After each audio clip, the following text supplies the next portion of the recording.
L'Union européenne vient peut-être de franchir un point de non-retour sans prévenir ses propres citoyens. Dans un geste qui a sidéré Bruxelles, la Hongrie et l'Italie ont uni leurs voix pour bloquer un soutien massif à l'Ukraine, 65 milliards d'euros stoppés net. Ce coup de théâtre intervient au pire moment pour l'UE, alors que la cohésion interne vacille et que les citoyens épuisés par les crises successives remettent en question le financement à outrance d'une guerre sans fin. La possibilité même qu'Orban et Meloni ferment les vannes financières à Kiev dépasse de loin un simple bras de fer politique. C'est peut-être le premier signe d'un effondrement de l'unité européenne telle qu'on la connaît. Et cette fois, le séisme ne vient ni des marchés ni des urnes, mais d'un veto brutal lancé au cœur même de Bruxelles. En gelant 65 milliards d'euros, ces deux dirigeants ont plongé l'UE dans l'incertitude, révélant à quel point le consensus sur la guerre en Ukraine dépendait d'un équilibre bien plus fragile que ne l'admettaient les dirigeants européens. Face à ce blocage historique, les divisions internes se sont élargies, poussant plusieurs capitales à reconsidérer leur rôle dans la stratégie européenne. Certains pays, déjà épuisés par l'inflation et les tensions énergétiques, commencent à envisager d'autres voies, exactement comme Budapest et Rome l'ont fait avant eux. Mais ce qui attire le plus l'attention, c'est l'émergence d'un axe politique inédit, où les critiques d'Orban et de Meloni résonnent avec une partie croissante de la population européenne, remettant en cause l'idée même de poursuite illimitée du financement de la guerre. Cette fracture interne ne se résume pas à un simple désaccord budgétaire. Elle marque le début d'un repositionnement stratégique plus vaste, où certains membres de l'Union affirment leur volonté de briser la ligne imposée par Paris et Berlin. En s'opposant à la politique ukrainienne de Bruxelles, Orban et Meloni redéfinissent leur rôle non plus comme suiveurs, mais comme architectes d'un nouvel équilibre géopolitique européen. Ce n'est plus une dissidence, c'est une redirection assumée. Mais s'agit-il réellement d'un virage durable ou seulement d'un coup de pression symbolique? Les critiques parlent de postures opportunistes, mais les faits racontent autre chose. Orban, fort d'un soutien populaire massif, et Meloni, en plein essor politique, montrent qu'ils ne se contentent plus de faire entendre leur voix, ils imposent un tempo. Leur message, la souveraineté nationale, prime sur les automatismes bureaucratiques. Et s'il faut secouer Bruxelles pour être entendu, alors qu'il en soit ainsi. Tandis que certains appellent à plus d'unité, d'autres comme Orban et Meloni posent manque la question qui fâche: cette solidarité européenne est-elle réelle ou simplement décorative? Leur décision de bloquer les milliards destinés à Kiev ne tombe pas du ciel. Elle s'inscrit dans une logique stratégique, celle de se détacher d'une logique atlantiste devenue pesante et de recentrer les priorités sur les réalités nationales. Le soutien militaire illimité devient alors une option à remettre en cause, surtout lorsque l'impact économique frappe les citoyens au quotidien.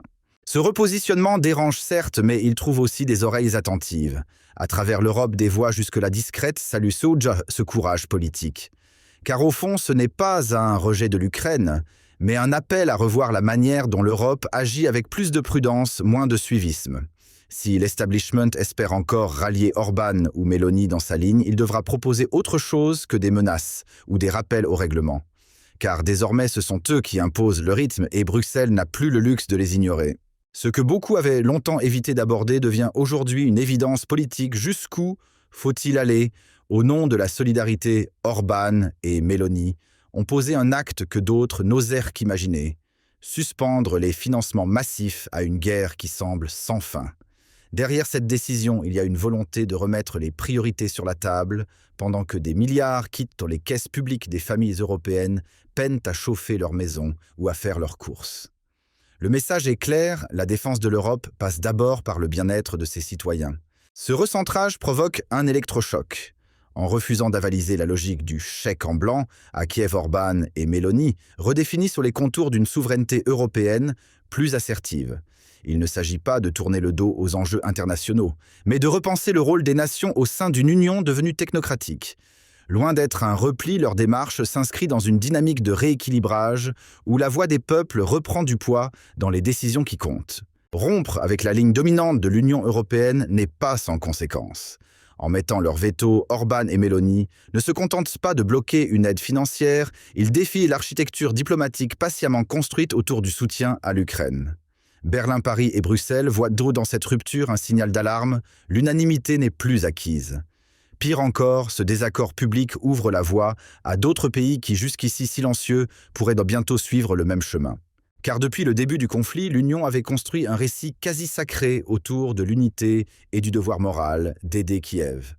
Chaque contribution, chaque euro versé, chaque paquet militaire était présenté comme un impératif stratégique.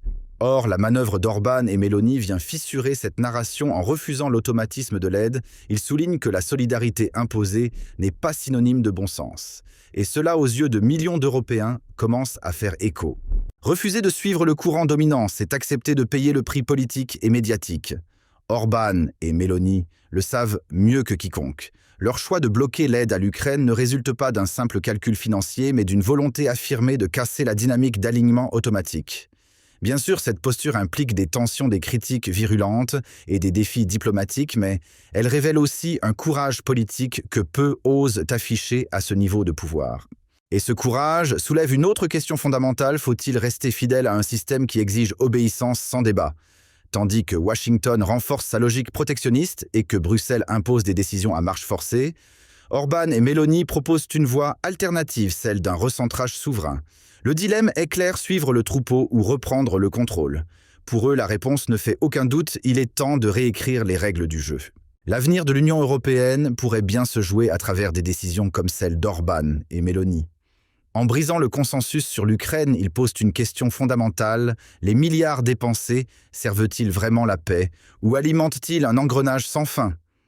Derrière le choc politique se cache un enjeu stratégique: redéfinir le rôle des États dans une Europe souvent dirigée par les mêmes capitales. Et dans ce paysage, Budapest et Rome réclament désormais leur place au centre. Cette fracture ne s'arrête pas aux frontières de la diplomatie, elle touche aussi l'économie. En refusant d'avaliser des paquets d'aides successifs, Orban et Meloni mettent la pression sur Bruxelles pour repenser l'allocation des ressources. Et si ces milliards étaient réinvestis dans la santé, l'énergie ou l'éducation? Une idée qui séduit de plus en plus de citoyens à travers l'Europe, lassés de voir leur quotidien sacrifié sur l'autel des ambitions géopolitiques. Ce bras de fer autour de l'aide à l'Ukraine n'est pas qu'un épisode passager, il redessine les lignes de fracture au sein même de l'Europe. En osant dire non, Orban et Meloni ouvrent la voie à une recomposition des alliances, fondée non plus sur l'automatisme, mais sur la stratégie. Derrière ce refus de financement, il y a un signal: la politique de solidarité à sens unique touche à sa limite. Et ce message, bien que controversé, trouve écho dans de nombreuses capitales européennes confrontées à des priorités nationales urgentes. Et ce n'est pas un phénomène isolé. Le scepticisme d'Orban et Meloni face au soutien militaire illimité commence à inspirer ailleurs. Des pays comme la Slovaquie, la Croatie ou même l'Autriche regardent désormais cette posture avec un intérêt croissant. Les tensions économiques, les révisions budgétaires, les mouvements populaires contre la guerre, tout converge vers une même idée: l'Europe doit revoir ses priorités, et vite. Le temps des décisions à huis clos touche à sa fin. Ce vent de rébellion politique ne souffle pas uniquement sur l'Europe. À l'autre bout du monde, des signaux similaires émergent. Des voix s'élèvent en coulisses même dans des pays historiquement alignés avec l'Occident. On assiste à un repositionnement silencieux mais structuré, remettre en question les chaînes d'approvisionnement militaire, diversifier les options stratégiques et ne plus dépendre d'un unique acteur pour garantir sa sécurité. L'influence des décisions d'Orban et Meloni traverse désormais les frontières de l'Union. Même les alliances historiques ne sont plus à l'abri du doute. L'équilibre fragile entre partenaires souvent entretenus par des investissements massifs montre aujourd'hui ses limites. Les désaccords sur les priorités militaires ou industrielles se multiplient, révélant les fractures d'un système pensé pour un monde d'avant. Et pendant que certains injectent des milliards dans le maintien d'anciennes structures, d'autres, comme Budapest et Rome, s'interrogent sur leur efficacité réelle. Une fracture est en cours et elle dépasse largement le seul continent européen. Le modèle d'alliance internationale, longtemps structuré autour d'un leadership occidental incontesté, vacille peu à peu. Les postures unilatérales adoptées ces dernières années, notamment par Washington, ont érodé la confiance entre partenaires. C'est dans ce contexte que la décision d'Orban et Meloni prend tout son sens: refuser les automatismes, interroger les priorités et proposer une vision alternative. Face à une mondialisation militaire à bout de souffle, leur approche séduit ceux qui cherchent une nouvelle boussole stratégique. Cette dynamique s'est invitée jusque dans les salons diplomatiques les plus feutrés. Lors de forums récents sur la défense, plusieurs acteurs clés ont discrètement exprimé leur intérêt pour une redéfinition des équilibres. La question n'est plus de savoir s'il faut suivre le courant dominant, mais plutôt comment le réinventer. Et pendant que certains tergiversent, Budapest et Rome posent des actes. Ils rappellent au passage qu'une autre Europe est possible, une Europe qui n'écrit pas ses choix sous dictée. Ce qui se joue aujourd'hui dépasse de loin la simple question d'un soutien financier. Orban et Meloni n'ont pas seulement stoppé un flux d'euros vers Kiev, ils ont également mis un coup d'arrêt à une vision technocratique de la guerre, où chaque conflit devient un prétexte à innovation, à course aux armements, à développement de plateformes ultra sophistiquées. Leur position rappelle que la technologie ne résout pas tout quand le fondement politique est en crise. À quoi bon construire des outils de guerre de 6e génération si la volonté politique de paix s'effondre? D'autant que la frénésie autour de la supériorité militaire masque une autre réalité, celle d'une Union incapable de s'accorder sur ses priorités. Tandis que Bruxelles rêve de prototypes futuristes pour 2035, des millions de citoyens se battent pour remplir leur frigo ou chauffer leur maison. C'est précisément ce décalage qu'Orban et Meloni exploitent avec brio, montrer que l'obsession technologique ne fait pas une stratégie. Leur message est limpide: avant de projeter l'Europe dans des guerres du futur, il faudrait peut-être qu'elle règle les urgences du présent. Mais derrière les chiffres et les ambitions industrielles, une autre bataille se joue, celle du récit. Car ce que dénoncent Orban et Meloni, c'est justement cette obsession européenne pour des méga-projets militaires conçus loin des préoccupations populaires. Alors qu'on annonce des centaines d'unités produites pour des missions ultra-technologiques, les citoyens, eux, demandent des réponses concrètes sur le coût de la vie, la sécurité de proximité ou l'avenir énergétique. Là où Bruxelles voit des escadrons de demain, Rome et Budapest voient une fracture sociale d'aujourd'hui. Et peu importe que ces machines soient dotées de radars furtifs ou de capacités autonomes avancées. Orban et Meloni posent une question brutale mais essentielle: pour qui ces armes sont-elles construites? Car si elles servent un projet stratégique coupé des peuples, alors elles deviennent des symboles de déconnexion. Face à un continent en tension, ils rappellent une chose simple: la meilleure défense d'une nation, ce n'est pas un chasseur de 6e génération, c'est un gouvernement qui écoute. En s'opposant frontalement au mécanisme de financement militaire, Viktor Orban et Giorgia Meloni dénoncent également la logique d'automatisation croissante du champ de bataille. Pour eux, voir l'Europe investir dans des essaims de drones et des systèmes sans pilote tout en ignorant les besoins sociaux des populations relève d'une déconnexion dramatique. Car pendant que certains vantent les mérites des systèmes de combat hybrides, eux posent la question suivante: où est l'humain dans tout cela? Et les chiffres donnent le tournis. Entre Londres, Rome et Tokyo, ce sont près de 300 avions actuels qui doivent être remplacés dans la prochaine décennie. Mais à quel prix? Ces dépenses colossales suscitent un malaise croissant, surtout à l'heure où l'inflation grignote le quotidien. Orban et Meloni, eux, choisissent de tirer le frein d'urgence. Pour eux, il est temps que l'Europe redirige ses milliards vers ses citoyens plutôt que vers ses avions.